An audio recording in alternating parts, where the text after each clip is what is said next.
Bonjour.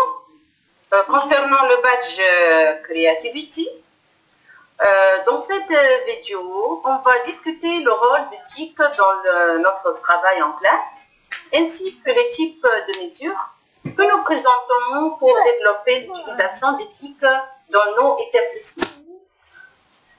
Voilà, je me présente. Madame Mahlewi Melika, je travaille au sein de l'établissement Bossit à Tunis 2. Concernant l'intégration d'éthique dans ma discipline, j'essaie d'intégrer l'éthique dans chaque séance. Comment j'intègre cette éthique dans chaque séance? J'intègre par les moyens de bord que j'ai, comme le vidéoprojecteur, comme les ordinateurs, bien sûr les ordinateurs que j'ai. Le nombre d'ordinateurs est inférieur au nombre d'élèves, mais je travaille comme suit. Pourquoi j'utilise ces moyens de bord, ou bien je dis les technologies, ou bien les nouvelles technologies, pour favoriser la motivation en classe, pour faciliter la tâche d'explication. Parfois, j'utilise le vidéoprojecteur pour bien expliquer quelques activités en classe. Ces moyens que j'utilise, elles me facilitent l'explication en tant qu'enseignante et elles facilitent l'apprentissage en tant qu'élève. J'utilise aussi les téléphones des élèves parfois. Comment? Parfois, je demande à mes élèves de créer des vidéos. Ces vidéos, on l'exploite dans nos activités en classe. Donc, je fais partie d'une école qui est impliquée dans le projet Seconde 2 école numérique, ce qui a nous donné un avantage d'avoir plus de matériel informatique à l'école. Ce matériel-là est à la disposition de tous les enseignants, de toutes les matières. Donc, tous les enseignants de mon école ont une liberté d'utilisation de ce matériel-là. Donc, tous mes collègues de tous les niveaux et de toutes les langues essaient d'utiliser ce matériel-là, puisqu'on a à notre disposition 5 vidéoprojecteurs et 5 ordinateurs portables, ainsi que 24 tablettes. Donc cela les a motivés à utiliser les moyens ou bien les outils éthiques dans leur science. Donc tous mes collègues ont la liberté d'utiliser ce matériel. Je crois que notre école essaie de rendre la politique de l'autorité une réalité. Donc les collègues essaient toujours de trouver des nouvelles situations avec l'intégration de ces outils-là. Même quelques-uns qui ont des difficultés à intégrer ces outils-là essaient de se récupérer, de s'auto-former. Aussi, je suis la personne ressource de cette école, l'enseignant de l'éducation technologique. Donc, à chaque fois, on essaie de s'auto-former entre nous-mêmes, ou bien de demander des formations régionales avec monsieur l'inspecteur donc je pense que l'intégration d'éthique dans notre école nous a permis de bien collaborer entre nous-mêmes, de créer de nouvelles stratégies pour l'intégration de ces outils-là. Merci.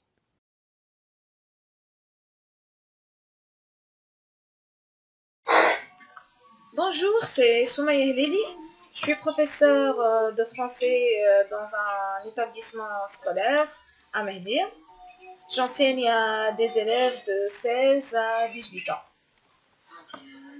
Ma contribution serait dans le cadre de présenter quelques types de mesures que nous pourrions prendre pour augmenter l'utilisation des TIS dans mon lycée. Voilà. Moi, je pense que le travail collaboratif pourrait nous aider à améliorer l'utilisation des nouvelles technologies dans notre lycée par rapport à nos enseignants qui ne préparent pas ce genre-là de numérisation de l'enseignement. Exemple, on pourrait proposer de travailler ensemble sur une leçon en utilisant PowerPoint. On pourrait le faire ensemble, passer 1 heure en groupe pour réaliser le plan de la leçon. Après, on pourrait éventuellement travailler au lycée, dans le laboratoire d'informatique ou encore chez nous pour mettre tout ça en page et présenter un document commun pour tout le monde. Pour ma part, j'utilise ce genre-là de moyens pour encourager mes collègues. Exemple, j'ai créé un groupe Facebook pour échanger entre les différents collègues de notre lycée. On échange les documents PowerPoint, les vidéos, les outils qu'on peut utiliser en classe, ainsi de suite. On peut aussi employer les Google Forms pour pouvoir travailler ensemble sur un devoir commun. Par exemple, il y a des collègues qui ne sont pas toujours disponibles. J'ai une collègue qui habite à Msakane, une autre qui habite à Sousse, et ils ne peuvent pas toujours être présentes pour réaliser le travail ensemble.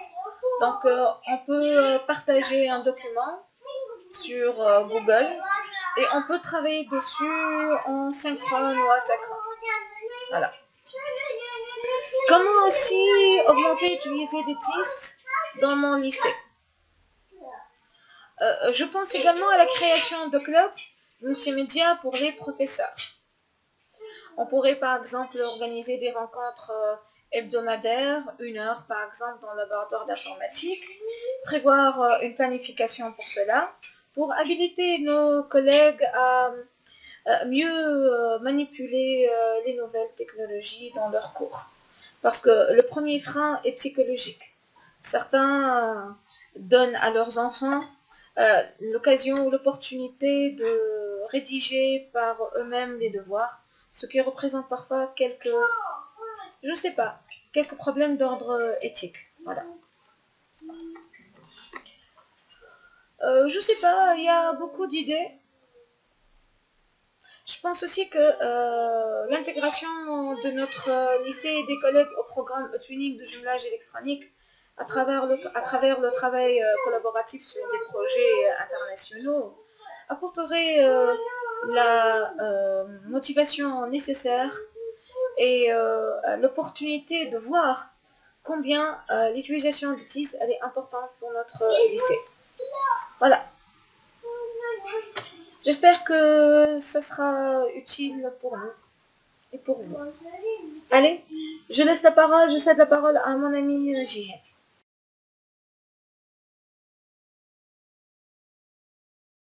Bonjour tout le monde, je suis Yann Delvazi, professeur d'informatique à lycée de Chirinabiani. Je suis aussi coordinatrice de e-training et experte dans l'intégration des TIS dans plusieurs projets et training dans le projet Microsoft. Je vais essayer maintenant de répondre à la question comment pouvez-vous, en tant que collègues, soutenir mutuellement dans le travail, autrement dit, dans l'intégration des TIS. Eh bien, c'est le cœur de mon activité actuellement. C'est vrai, on est dans le 21e siècle. Et les bases du 21e siècle, c'est l'intégration des TIC et aussi la collaboration. Donc, si chacun d'entre nous intègre les TIC seul et ne collabore pas avec ses collègues, c'est comme si on n'a rien fait. Donc, pour le faire, je vais te parler à partir de mon expérience personnelle. J'ai réalisé des tutoriels que je publie sur YouTube et je publie sur Facebook aussi. Ces tutoriels aident les collègues à dépasser des lacunes et à résoudre quelques problèmes qui sont parfois des simples problèmes pour nous, mais qui constituent un obstacle pour certains d'entre nous et qui les empêchent à intégrer un outil simple qui va améliorer leur vie. Donc, personnellement, j'essaye de casser cet obstacle-là entre les équipes et les enseignants. Aussi, je propose aussi de valoriser les travaux des collègues. Même si un collègue a fait quelque chose de petit par rapport à des connaisseurs et tout, mais il vaut mieux les encourager, les valoriser leur travail, soit dans la plateforme ou sur Internet, par rapport à Facebook. Ça les encourage à donner plus et d'investir plus. Être disponible, c'est un peu difficile, mais lorsqu'on aime ce qu'on est en train de faire, on peut être disponible pour nos collègues, pour les encourager à intégrer les sites dans les cours. Et vu que l'élève, celui qui va profiter le plus de ces intégrations-là, on va faire de nos merci et je vous cède la parole, Andrea ou Malika, vas-y. Bon, c'est bon. C'est bon. Merci. Bravo, bravo, bravo les filles. Bravo, Juliette.